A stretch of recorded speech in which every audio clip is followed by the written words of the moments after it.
work at, what time was it? I was off at 5 o'clock.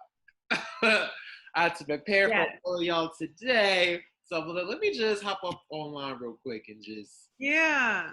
How are you? I'm good. How are you? I'm super well. I wanted to say congratulations on the short film. It was phenomenal.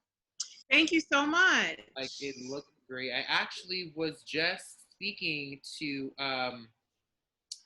Novi just so we just actually before you hopped on here, I was speaking to her before you, and she's great. Amazing. She's amazing. It was such a pleasure to work with her. She's so dope. I just wanted to say your genius is awesome. Like your creativity. Oh God. I'm like I so love cringing this. towards that word. I appreciate you though. Thank I you. have I have to give you where credit is due. I feel like, especially in today's climate, women, especially black women, are never given their flowers. And for me to be speaking with you this evening and to watch that short film and to just see how you put all that together is awesome. So I have no other reason but to give you your flowers. So, of course. I appreciate you so much. Thank you so, so much. I really appreciate it. Now, with this film, so now we can kind of delve into some of the questions. So, this was based in LA. Now, I want to just say from the imagery to the visuals, everything, it was just phenomenal. I mean, Thanks. your work was great. What was it about LA and what was it about the imagery that you chose to use that you felt set the tone for the film in general?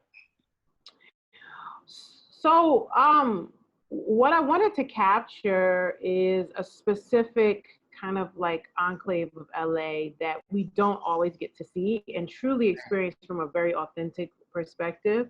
And so the whole tone and theme of the film was what is it like, you know, to live in Baldwin Hills and to experience the people and the fun of Baldwin Hills. And so that really truly was the goal, or one of the goals was to just make sure that we captured the spirit of the people.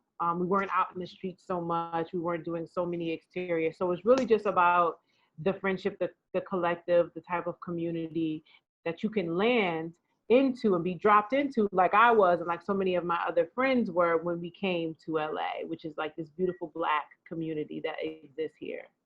I love that. Now, when it comes to growing up in Baldwin Hills and what you showcase, what pieces from your past do we get to see through these characters within this short time frame in the short film? So I didn't grow up here in LA. I am a Okay. stone cold hardcore New Yorker. And And they're from so New York too. What part? I'm from Harlem. Whoa, from Manhattan. My family's from Oh Harlem. my gosh. Yeah. So the goal of the short that I made, which was produced by Paul Feig's inaugural like female director incubator program, was they hired about 6 of us all female directors to build shorts and stories around specific neighborhoods in LA and to tell a story about the people, the culture, and what makes each neighborhood special. And so I chose Baldwin Hills. And the reason I chose Baldwin Hills also came out of discussion that we were all having within the program, which was what was it like moving to LA to pursue your dream? And what were some of the biggest hurdles and challenges that you faced?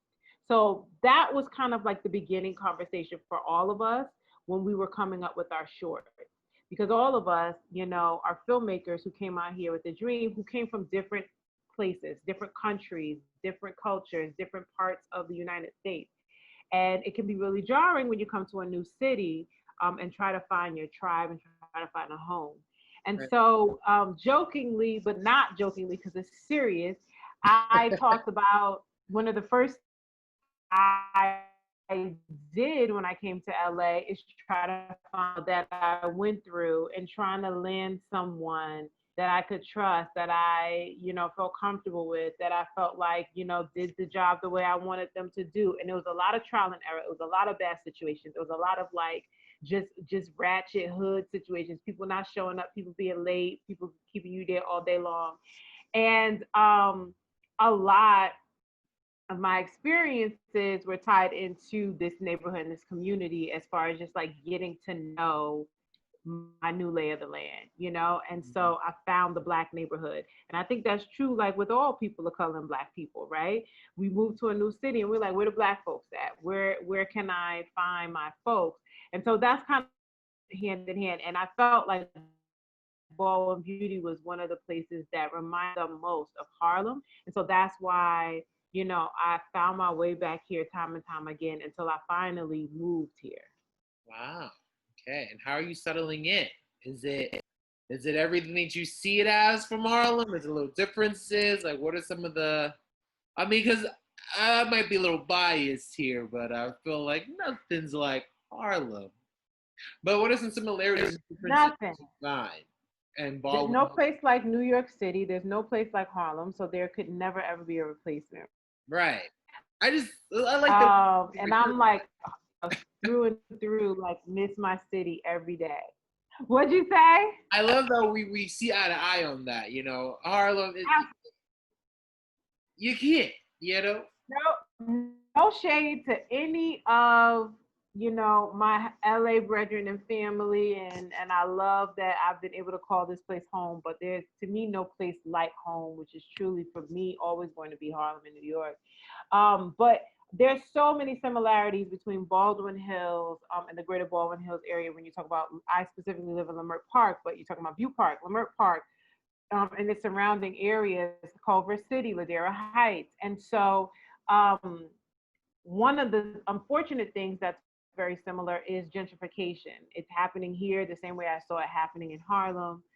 And so there's good and bad with that. Mostly, when you really dig deep, it's probably mostly bad because, our people are being, priced out and moved out of our neighborhoods. And so, but there's also like this influx and culture clash that doesn't always look like a utopia of like blended cultures and people. So that's first and foremost what I'm reminded of. The good things that I'm reminded of is the collective sense of community, the Afrocentrism, everything from like African dancing in the park, drum circle, Black owned businesses are all around me. I didn't have to go through the pandemic and all of the strife that we've been through to know that Black businesses are well and thriving, and I can walk right outside my door and buy everything from skin products to food to you name it. And so that's what I love about this neighborhood, and that's what reminds me of Harlem all the time. I love that. I gotta go out there and visit Baldwin Hills. Absolutely. Have to. Now, one of the common themes within this amazing short film was Black hair. Now, can you explain the importance of hair and how it ties? See what I did there? How it ties into the message you were trying to convey. Mm-hmm. So I wanted to talk about hair, and what was funny about it is in one of the screenings of Baldwin, someone came up to me after it. It was a white woman, and she was telling me how she felt like she'd just been let in on a very intimate moment and piece of our existence and our journey. And she felt privileged to being able to have the curtain peeled back and see it, because you realize, when you don't have Black hair and you don't go to Black salons, it is a mystery. It is a mystery how our hair works, how we work, to do our hair, what that feels like. And so that was one of the things that I wanted to accomplish, is that intimate conversation, both spoken and unspoken, that's had when we are adorning our crowns and when we are taking care of and nurturing ourselves via our hair. And so I wanted it to be fun, but I also, in a very subtle way, wanted people to get that satisfaction of watching natural Black hair being twisted and turned and like laid with pomade, and just like, it's a beautiful feeling. And so, I called it hair porn. And so I wanted to make sure that, not that I named that term hair porn, like it's existed, but I wanted to make sure that the hair porn aspect of what we love to do when we log on to YouTube and watch tutorials and see Black women do their hair, I wanted to insert a piece of that into the film. And so that was super important to celebrate Black hair. I love that. Now, as a Black female writer and director in your own right, how do you feel other Black women, including yourself in entertainment, are changing the game and shaping a new way of seeing the Black female within the Hollywood space?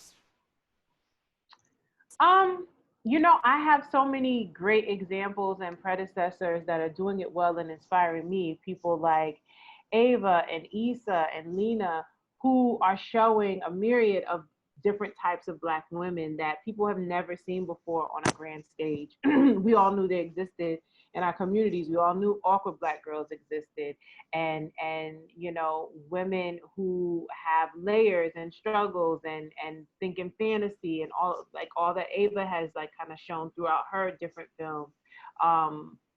Like even with like Queen Sugar, like the familial Black woman and like what she means to her family and how she keeps them afloat and how she deals with the struggles of the world.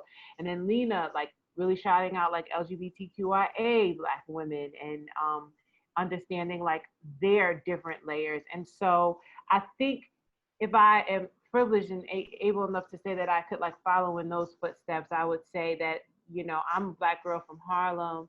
I was raised in the projects. I have definitely a very specific point of view as to like what it is to be this type of Black woman. To have a dichotomous kind of like point of view, to like be born and raised poor, but like, in New York City, class lines are so blurred because we mix and mingle so much in this like, really big city that is a melting pot. And so I went to like really great schools and was like always surrounded by what we would now call like diversity, which is like Black, right, which are poor, well educated, thankfully. And so I'm in those two environments and I'm like literally shuffling between the two in a matter of hours every single day of my life. And so like bringing a part of that into like the Black girl landscape and telling that story, I hope is something that, I can add to the canon of Black women's stories and filmmakers and storytellers. I love that. And I think you said so many great examples because those three women are definitely pushing the culture forward. So I think that's amazing to hear that from you. Now, are there any aspects of yourself and your journey that we see in the short film, like within the characters, like a little bit? There's pieces of myself and all my friends and all the different characters. I definitely have, a friend who is like the sweet, bubbly, want to have a good time friend, like Alicia, who Novi Brown plays.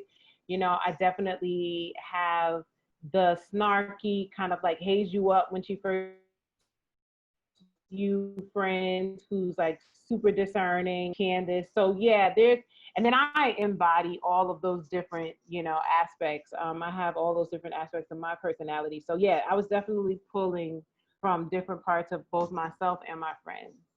Oh, love that.